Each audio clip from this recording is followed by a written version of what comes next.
So for today, the plan is that we will first review internal control and how to test internal control, and then we'll introduce the concept called process mining. So I want to first do a little bit survey. So who has taken an auditing class? Raise your hands. Okay, so who has taken audit analytics class? Raise your hands. Okay, so it's good that most of you have taken auditing class, right? So as you will see later, some of the contents are similar to what has been covered in an auditing class, but then we will talk more about the technology side of this internal control. And for those of you who didn't take auditing class, please stop me whenever you feel, getting lost, because some of the contents are very conceptual. Okay, so if you feel that you can't understand certain things, just let me know. So let's first review what is internal control, right?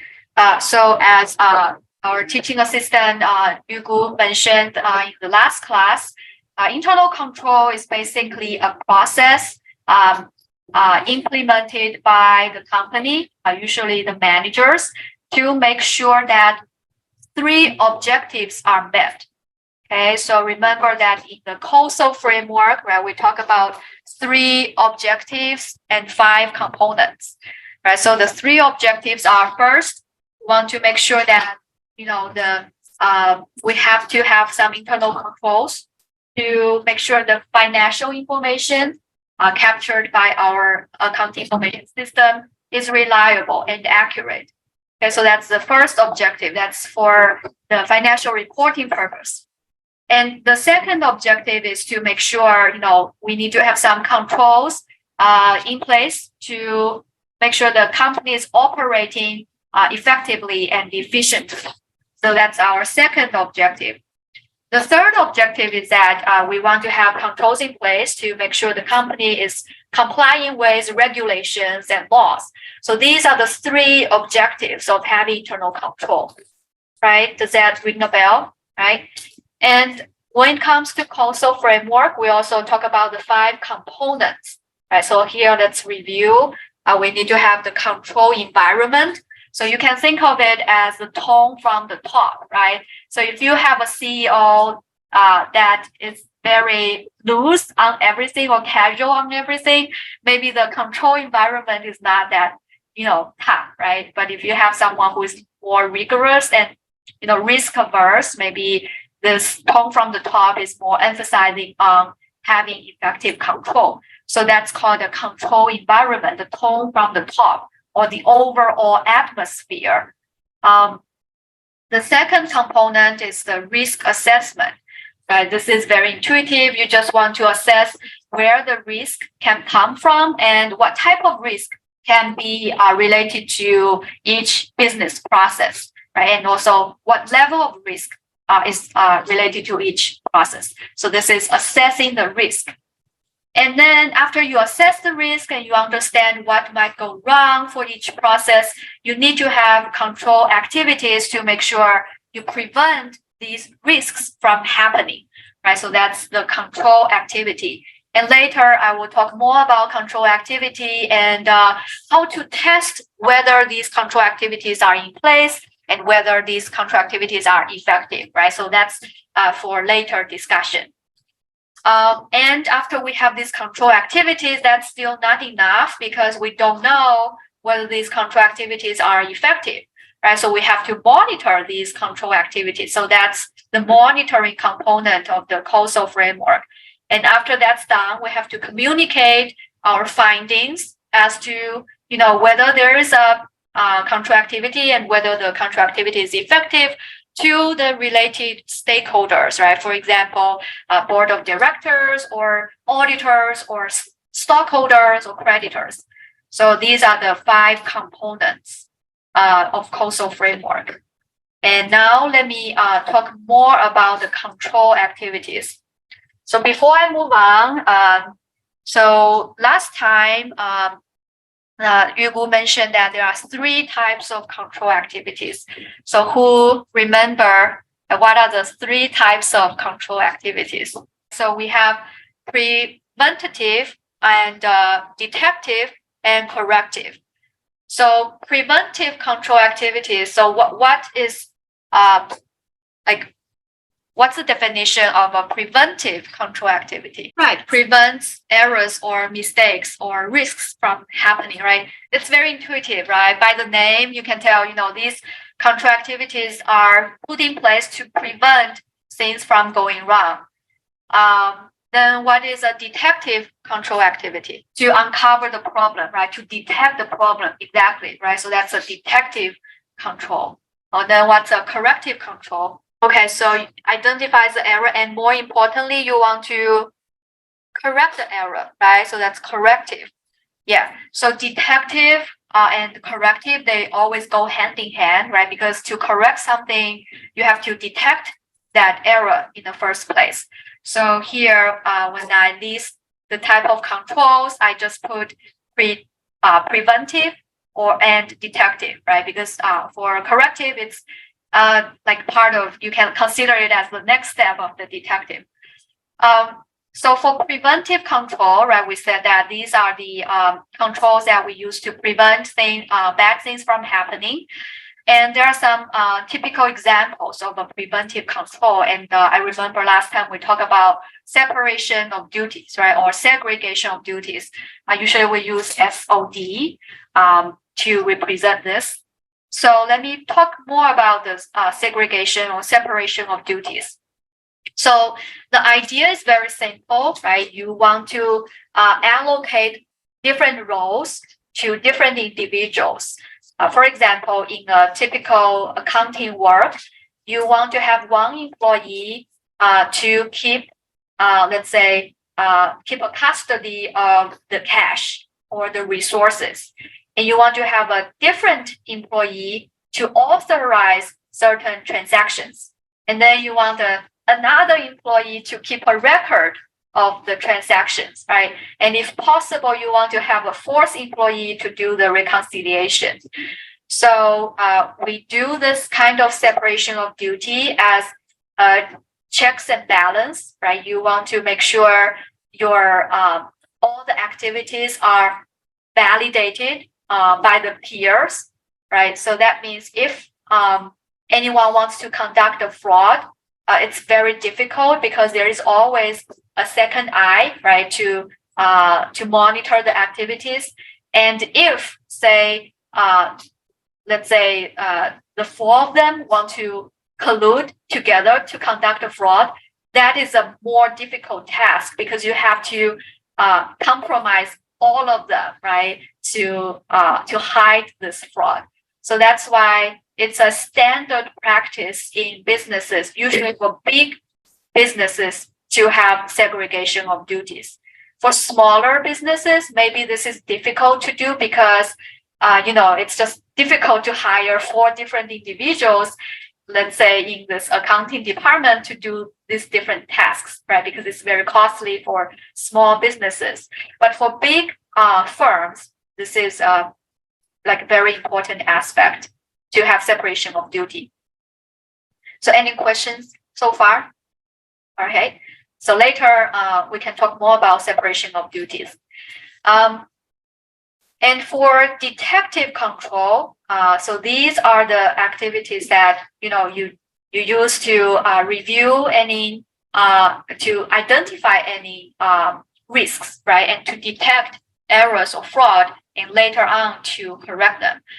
So here I put more emphasis on segregation of duty because in your auditing class, this is also a very important point, right? So here I want to mention a little bit on the 3-way match. So who knows what is a 3-way match, and can you give us an example? It's basically a voucher packet contains 3 documents in general. If we are talking about sales process, for example, if I am Apple, okay, and you guys purchase Macs from me, and then if I want to recognize revenue, I have to have 3 documents in place. First, I need to have a customer's order because that proves that that's from a customer, a legit customer. It's not a fake order. Okay, I first have to have an order document that specifies, for example, if ordered a Mac, okay, at what price, on which day, that's an order document. And then the next document I need to have is called a shipping document, which says this proves that I already shipped or delivered the Mac, right? So on this shipping document, I'll have, okay, on this date, I shipped this Mac to, and the third document I need to have is an invoice that I sent to because he has to pay me, right? So on the invoice, I need to have the item, which is the Mac, and how much.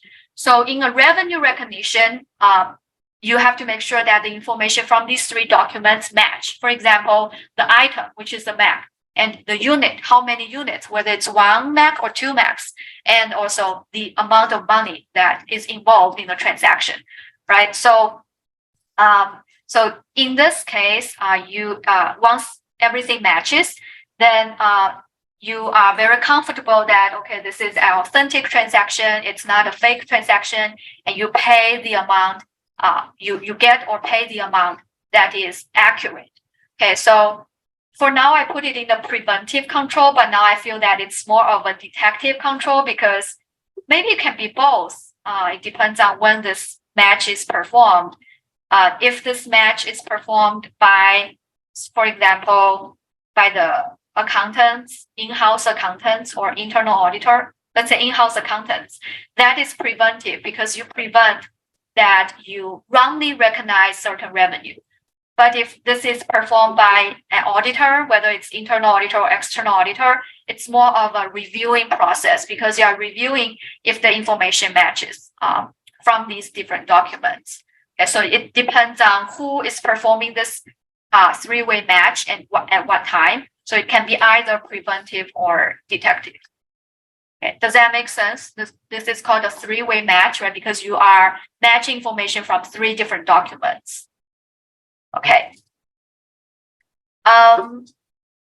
So let me, before we talk more about the control activities, here let me talk about, just give us a review of a typical purchase process represented on this BPMN, right? So this is a little bit like a review of our second chapter, but later we will have discussions on what are the control activities in this process.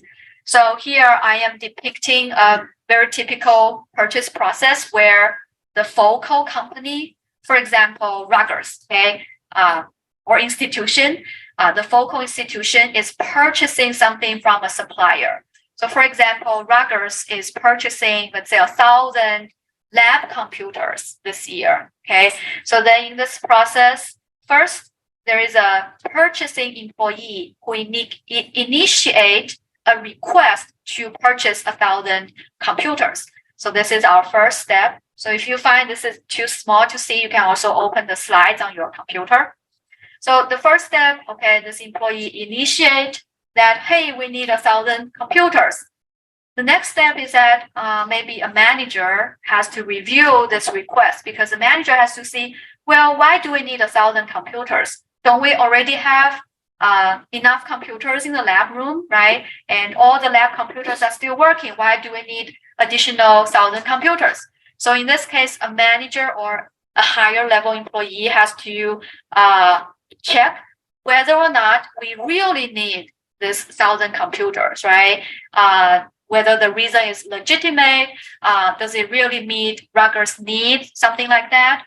And meanwhile, the higher level manager can also see, well, this employee said we should buy from Dell, but is there alternative supplier? Can we buy from Apple? Can we buy from Microsoft, right? So in this step, the manager has to check many different things to make sure, well, yes, we can buy, or no, we cannot buy, or buy from which supplier and at which rate, right?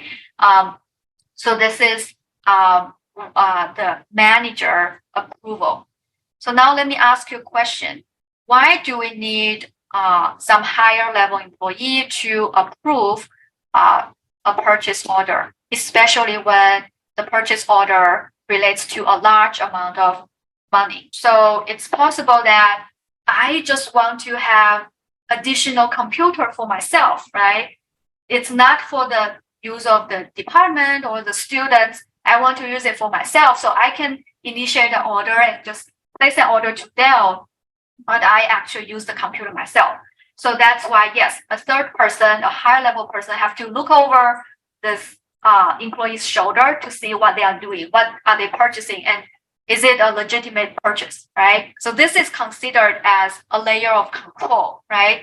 This is a control activity. So this activity is having a manager or higher level employee to approve or to validate this request. Okay. So let's say if this request has been approved, the manager said, yes, we really need to update our lab computers here, right? It's all outdated.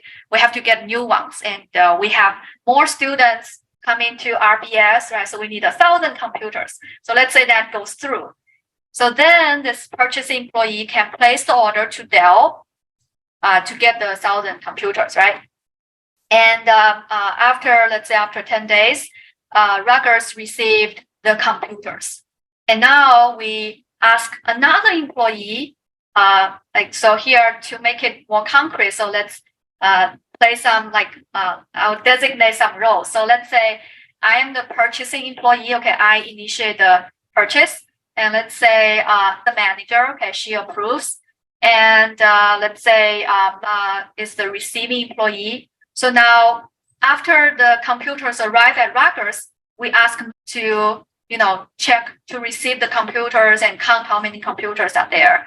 And then it has to put the information on a document saying this is how many computers we have received and whether or not they are in good condition.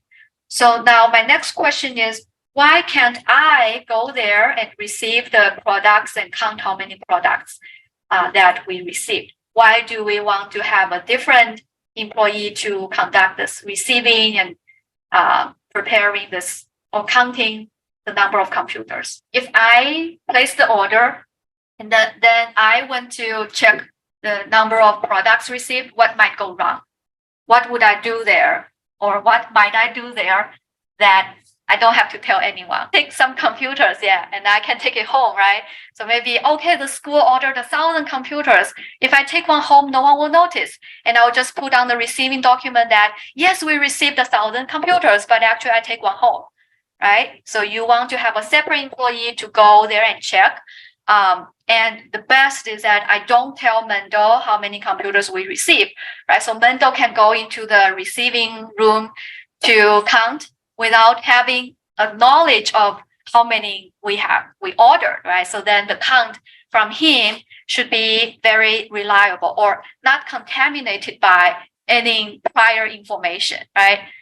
Okay, so this is also a separation of duty, right? You want to prevent, one person having too much control and then embezzle or steal something, right?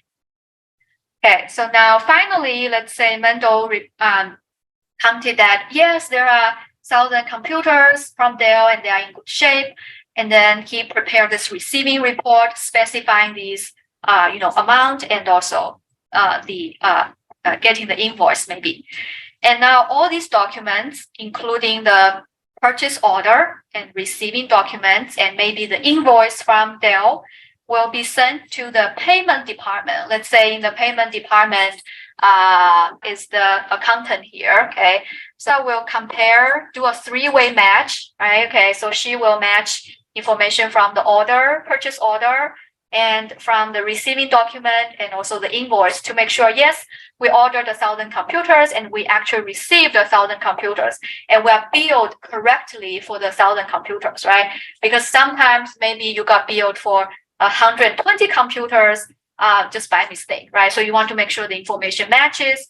If everything looks good, then that will say, yes, we cut a check to pay for this purchase, right? So then that concludes the process.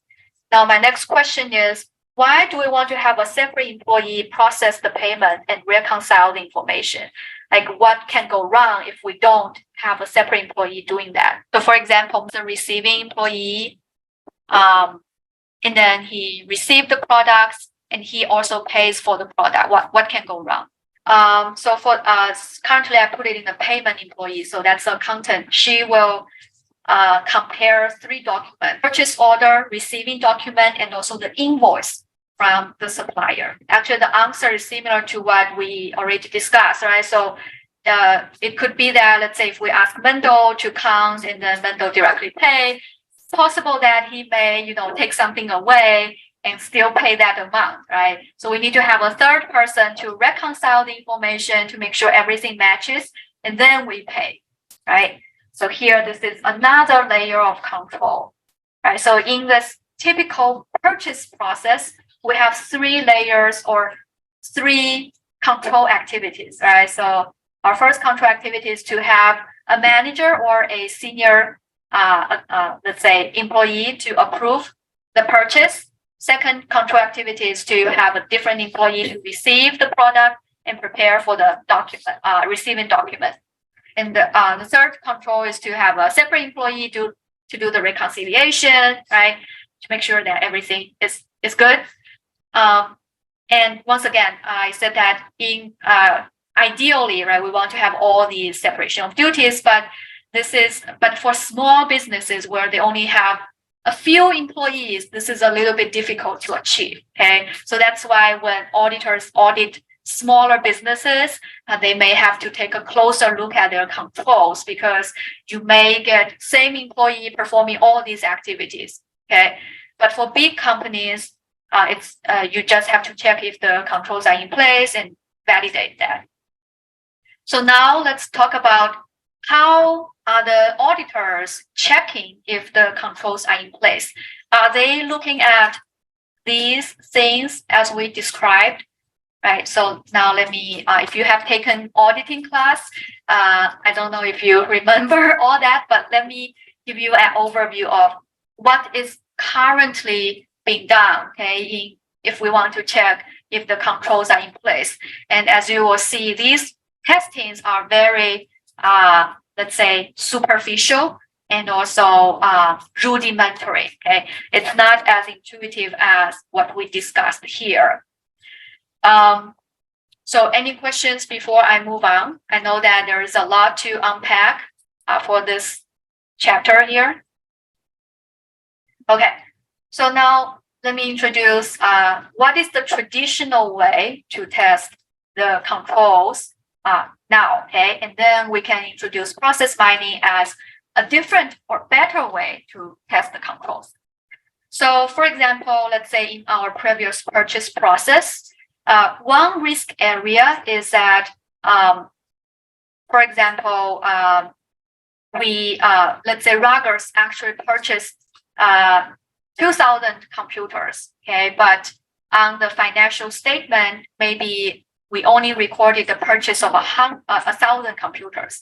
So in this case, we are facing the risk that the liability or the payables or the expenses are not complete. Okay, which means we should have recorded the purchase of 2,000 computers, but we actually recorded just 1,000 computers. So this is one risk area. One way to, as a company, right, instead of making sure that there is a receiving, like you have separation of duties and so on and so forth. Another way to make sure, this risk can be prevented is to have pre-numbered receiving documents. So that is to say, let's say Mendo again, right? He is the employee who is in charge of receiving all these products that Rogers ordered. So every day he goes to the, whatever mail room, right, to get the products. So his only job is to count how many products comes in, and then he has to number all his receiving reports in sequential way. For example, today it's November 20th, 2022, receiving report number 1. This is 100 computers from Dell. And then receiving report number 2, this is, let's say, 2 dozen of whatever from another company, so on and so forth.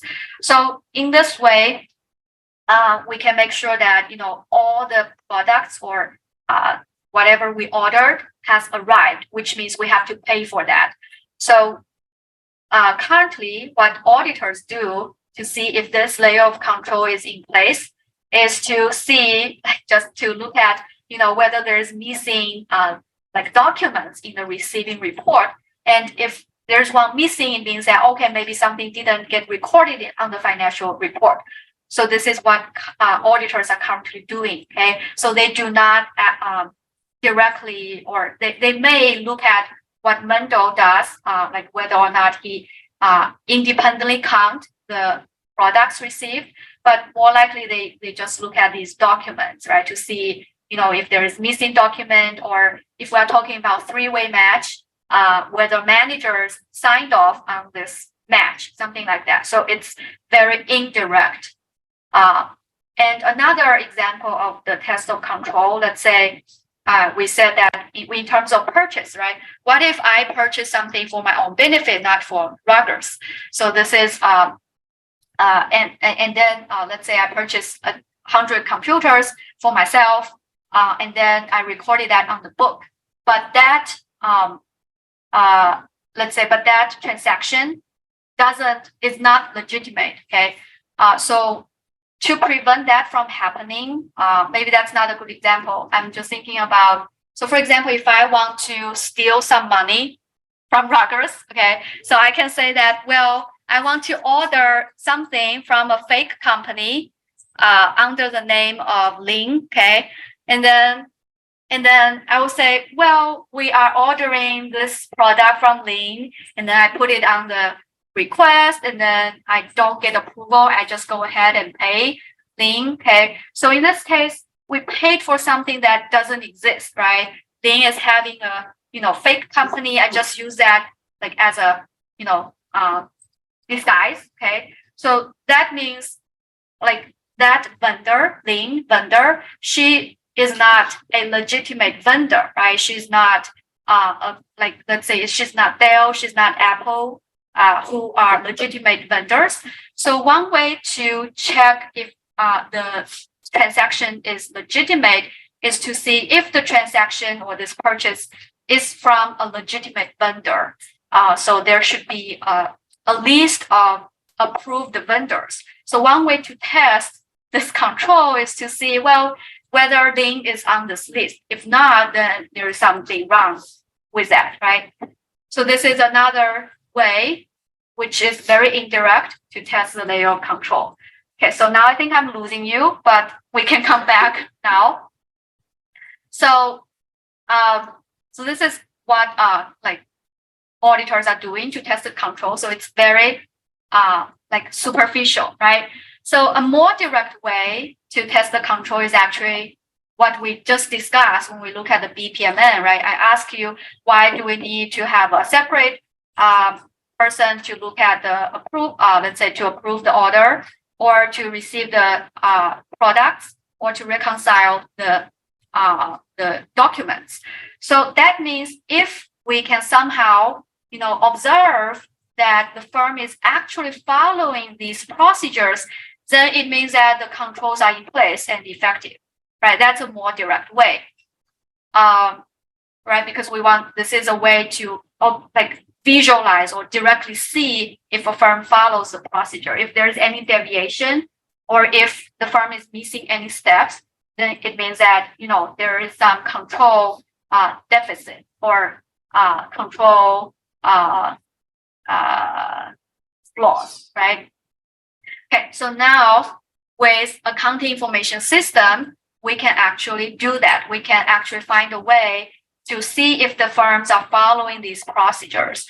So that comes to process mining. Okay, so as I said, because now we learned about accounting information system, this is every firm, big or small, needs to have certain types of accounting information system to capture their underlying businesses activities, right? And I don't know if you still recall from chapter 2, we talk about, I think chapter 1, we talk about different types of accounting information system. And one type of AIS is called ERP system, or enterprise resource planning system.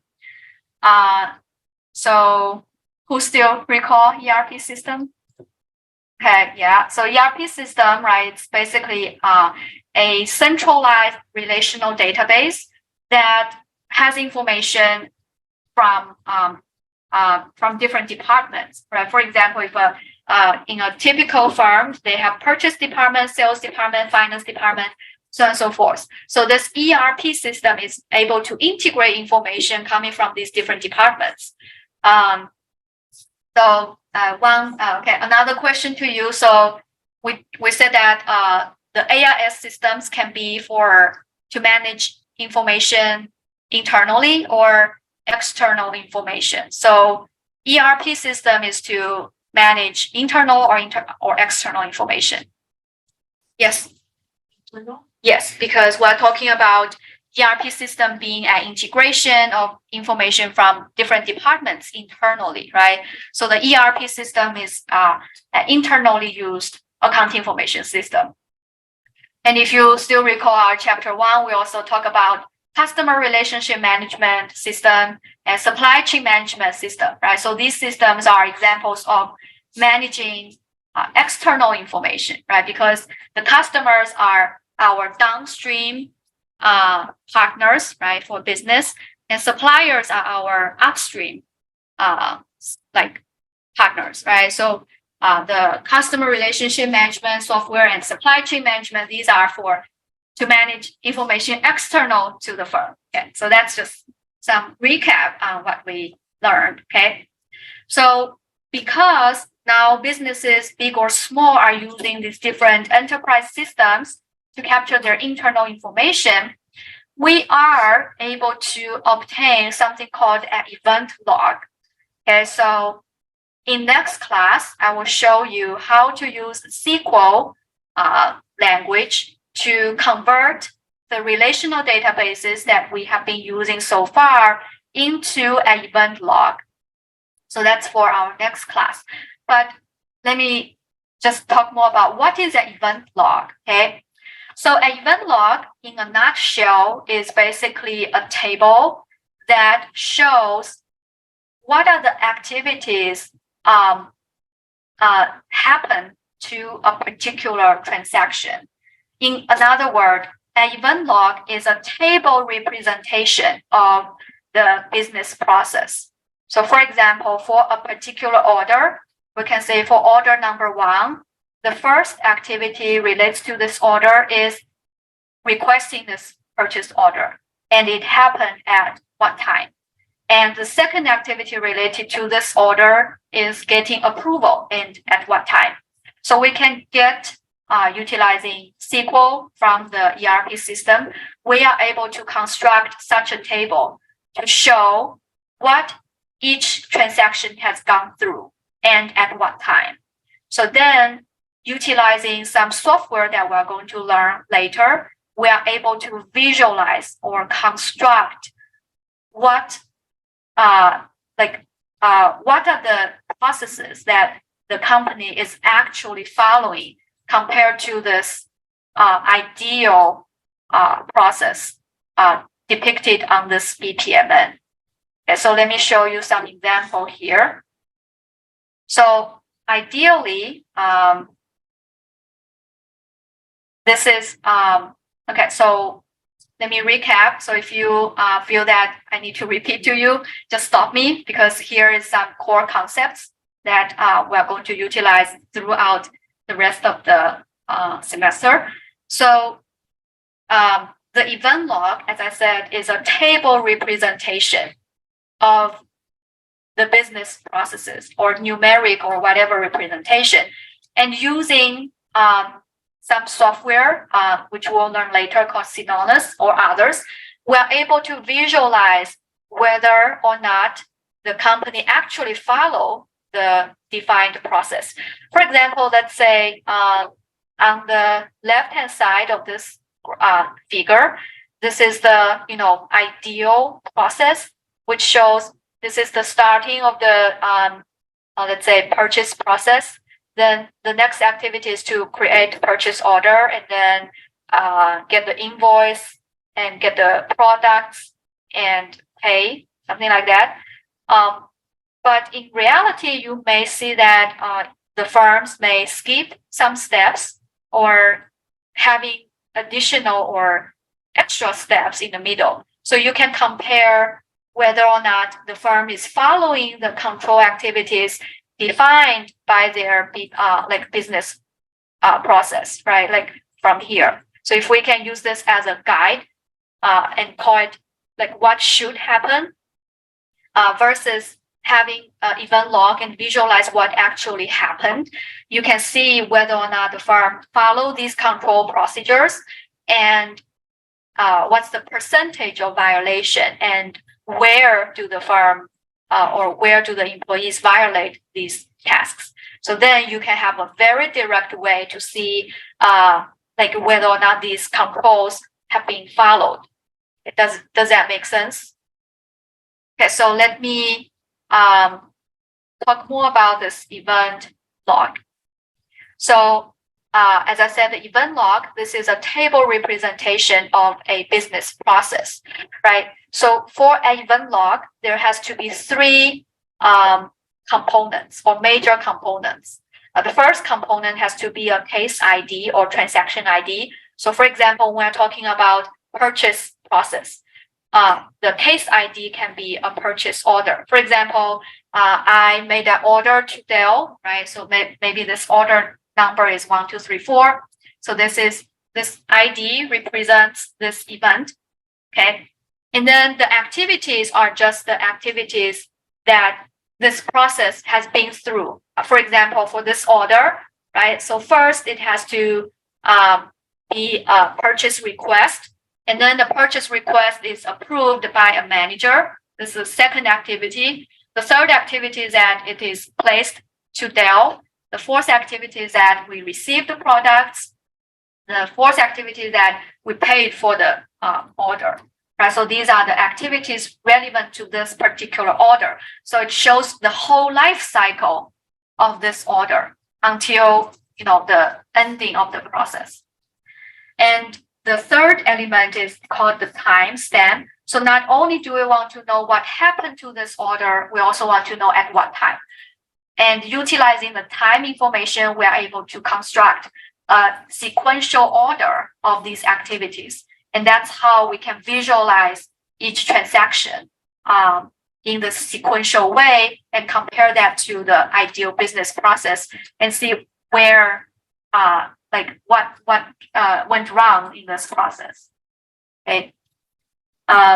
So I have a video about event log, so maybe this will make it more clear. So is this video more clear on what is an event log? Right. So basically, this is a table showing us what happened to a particular case, right? So this case can be an order, be a purchase order, can be a sales order, or other events, right? And we know, like in this activity column, we know what are the specific activity relates to that case ID and at what time, right? So then, utilizing another tool, we are able to visualize these different activities in a sequential way and compare that to, what's the ideal process.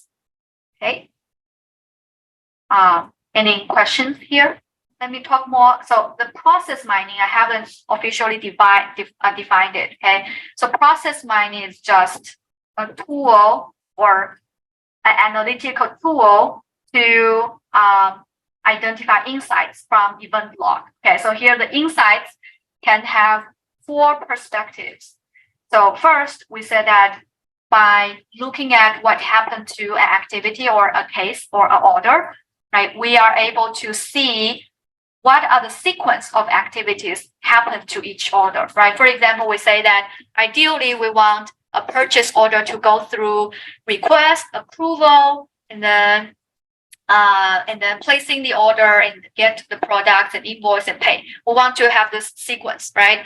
So then with process mining, because we can get the actual data, we can see whether or not the company really follow this sequence. So we can obtain that.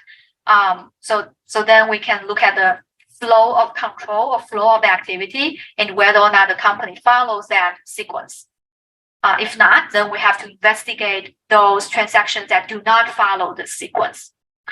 The second perspective we can get from this mining is to see, for example, whether there is issues about separation of duties, because on this ERP system or this accounting information system, and from the practices that you guys have done, right? For example, on the sales process, we are able to see which employee is processing this order or which employee paid for this order, right? So then we are able to construct a map.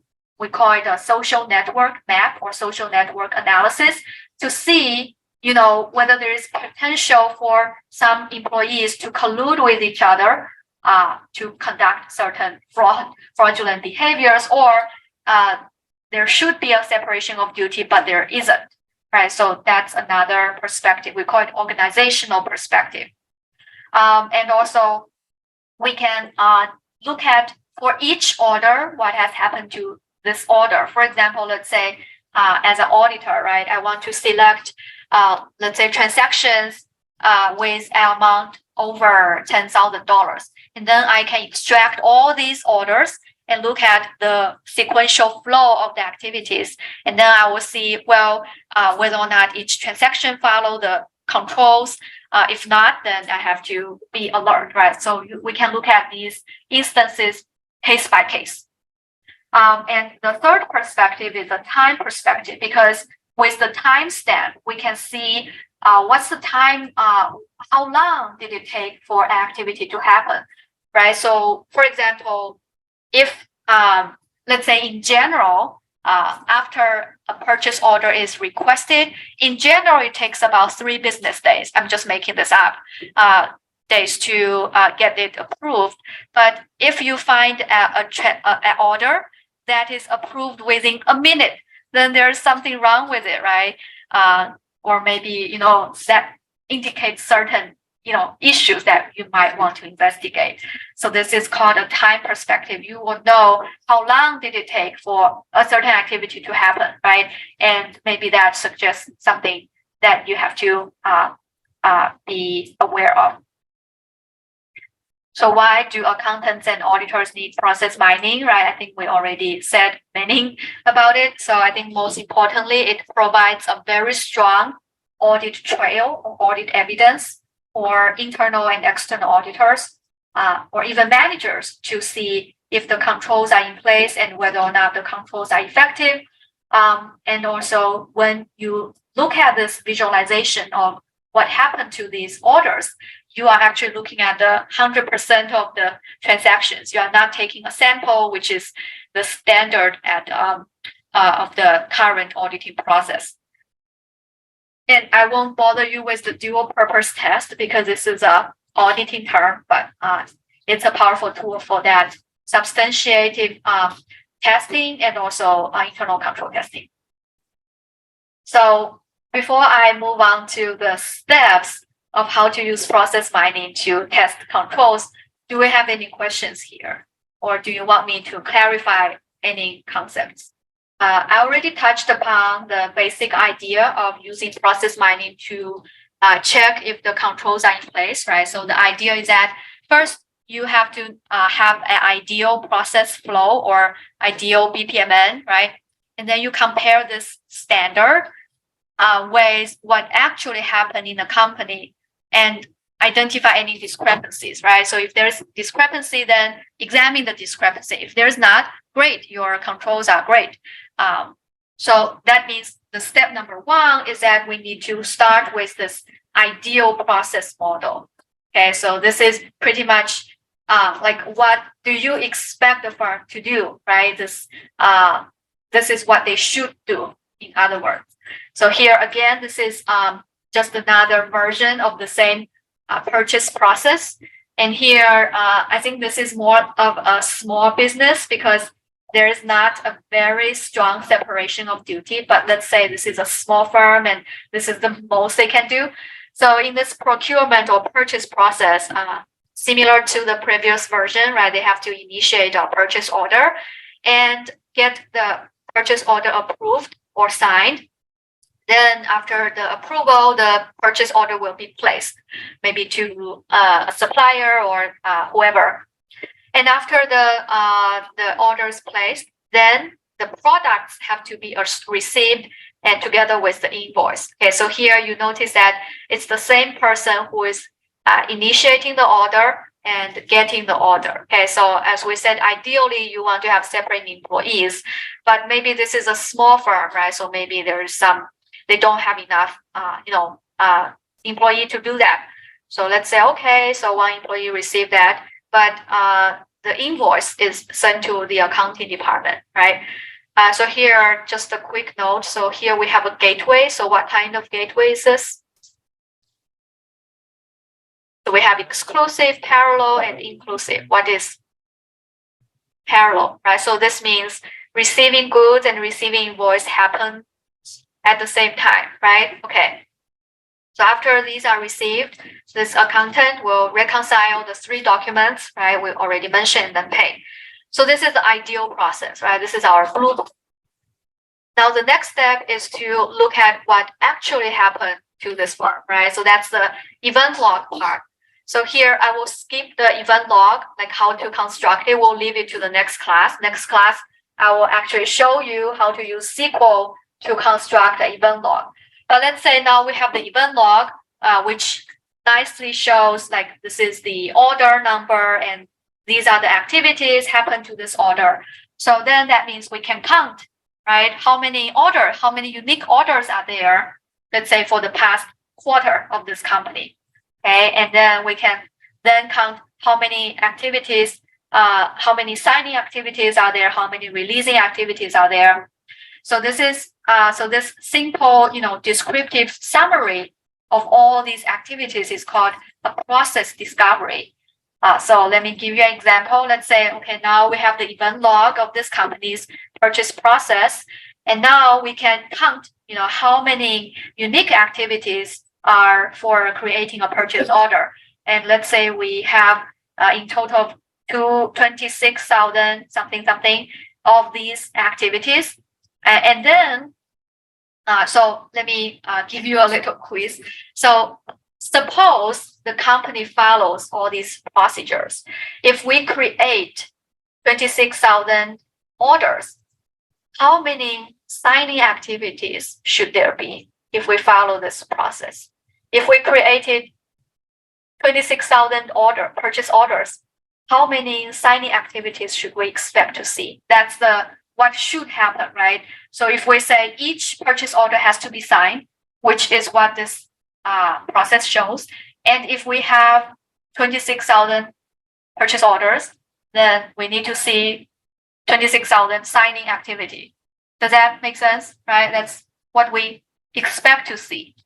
Okay, and now let's look at, so here I'm using some real data. I didn't show you the nitty gritty of, the data, but in the end, we counted less than that. We only counted more than 25,000 signing activities. So that means not every purchase order has been signed, right? So is there any risk if you look at this, Michael? If you know that not every purchase order is signed, what does that tell you?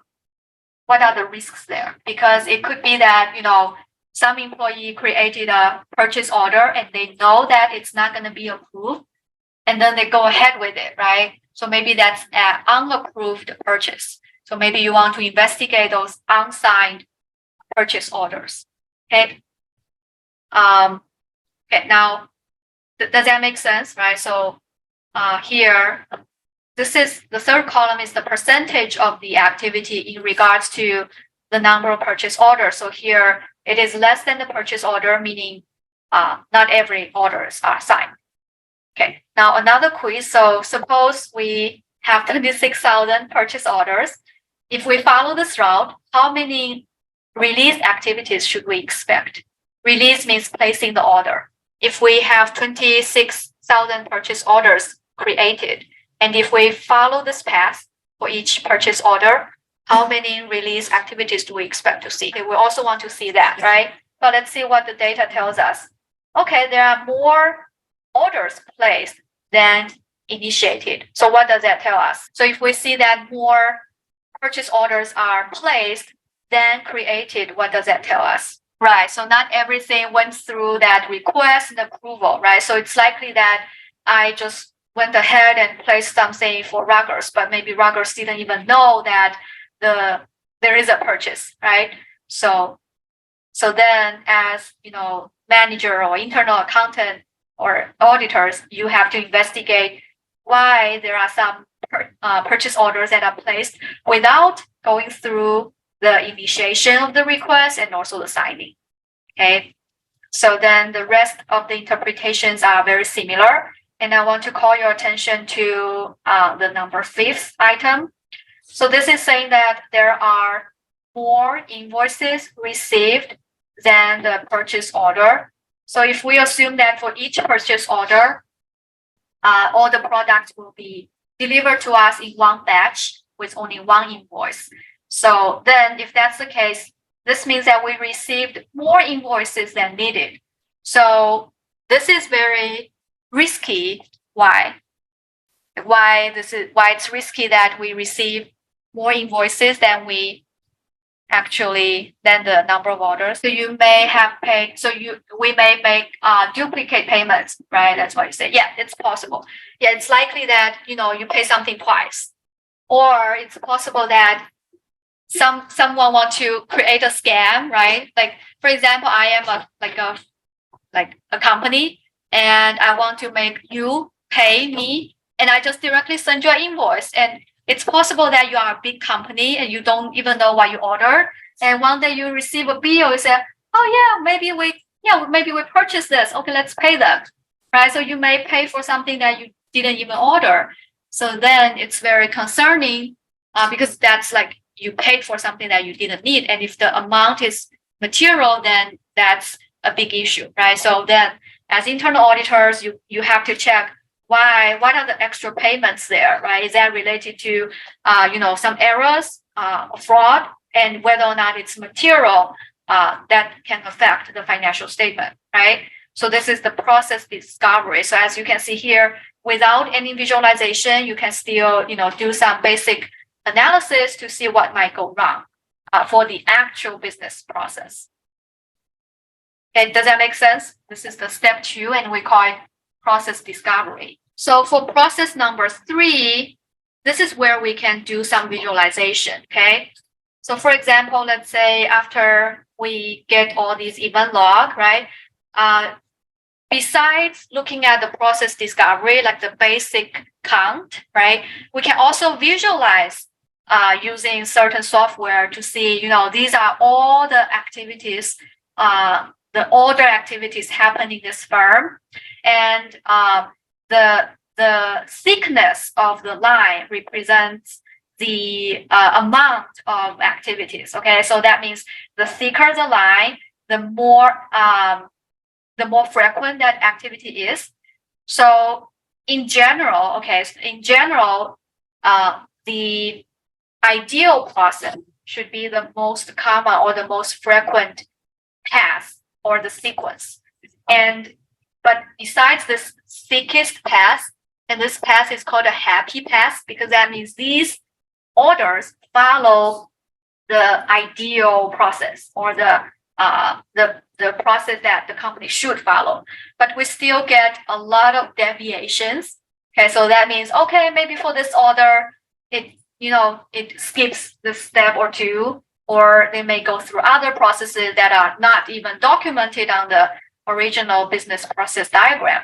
So because this process is so messy and it looks like a spaghetti, so we often refer to this fact that businesses don't usually follow the prescribed rule as a spaghetti process. And so now my next question to you is, why in the real world the firms don't follow the predefined processes? Why that happen? Like the companies themselves, they know that they have to follow that step, and the next step. But in reality, it's messy. Why?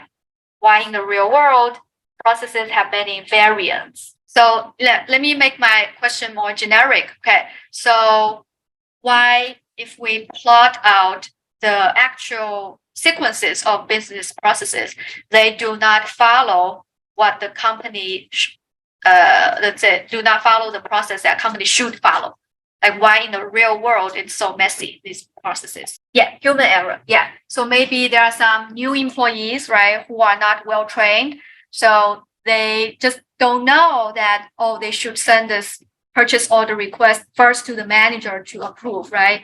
So maybe it's just a mistake, right? Fraud. Yeah. So for example, I think we use the purchase a lot, right? So let's say if I want to take some computers for myself, right? Instead of having Mendo to go to the mail room to get the computer, I will just go there myself, and so I'll skip his step, right? So that might happen. So it can be a mistake, can be a fraud. What else? The company knows that this is what they should do, but if they follow all the steps, it's a lot of manpower, right? But if they want to reduce costs related to all these activities, they just don't follow it.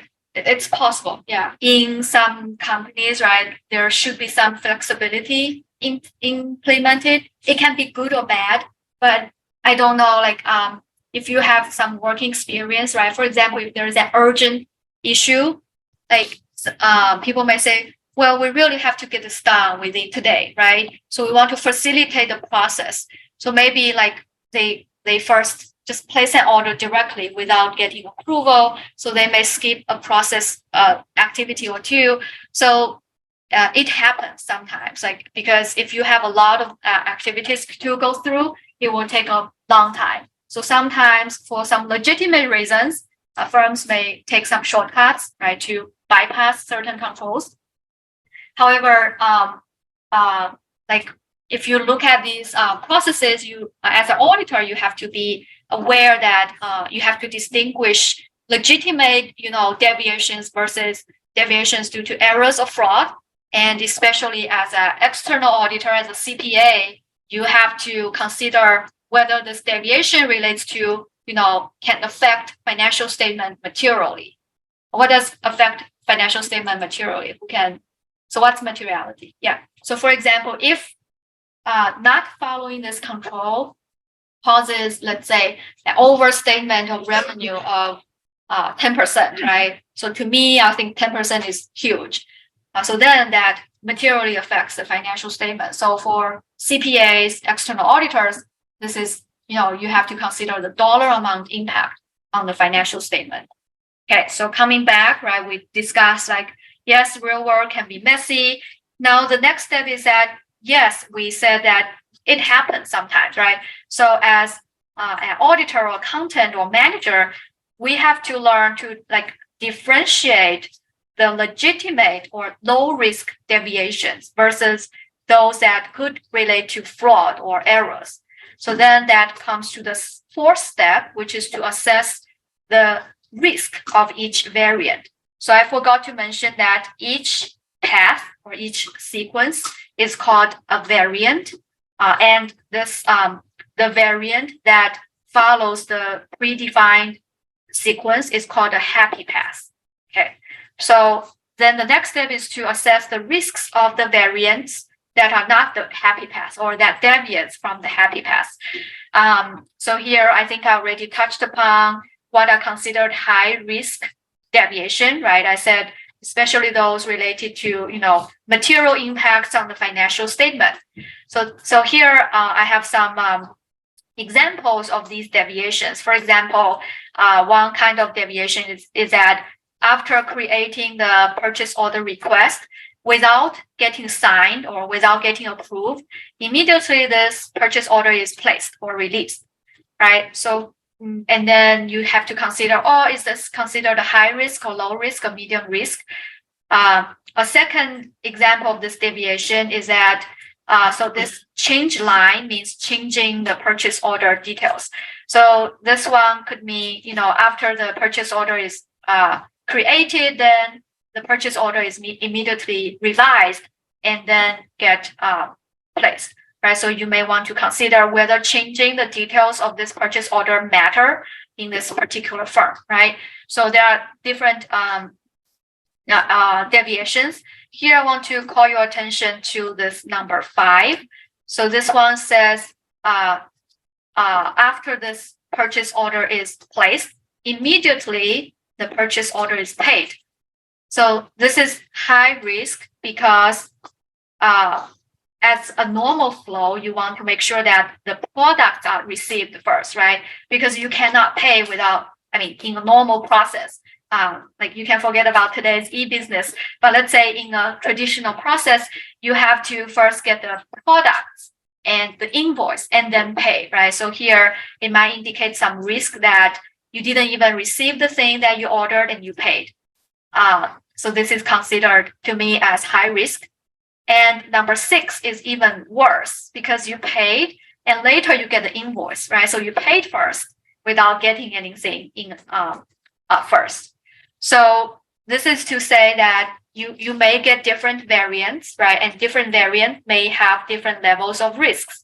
And in general, as an auditor, we have to pay particular attention to the deviations related to the payment or dollar amount, especially large amount transactions, right? So that's how you have to prioritize all these deviations.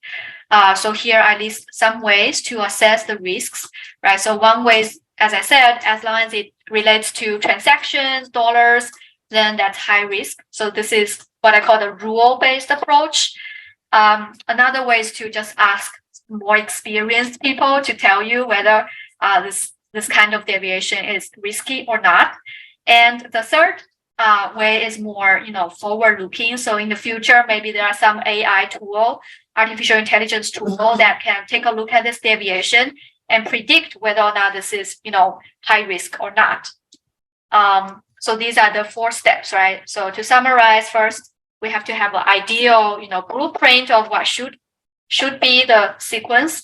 And the next, we have to get the event log and do some basic summary to see what can go wrong, right? And then we can visualize the processes and then assess the risks of each variant and focus on the high risk area and investigate. So overall, if you follow all these, you are basically performing the test of whether the company follows the control and whether the controls are effective. Another thing that the process mining can do is that with the employee information, you can actually plot something that can show like what is each employee's, let's say, role in different processes to see if there is any potential violation of separation of duties. And you can also see how each employee might interact with another employee to assess the risk that they may collude and conduct fraud. Okay, so all these are very useful tools to assess the control and the risks related to the control.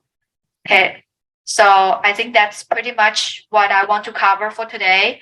But before you go, I just want to mention that the quiz number 6 is due this Wednesday, right?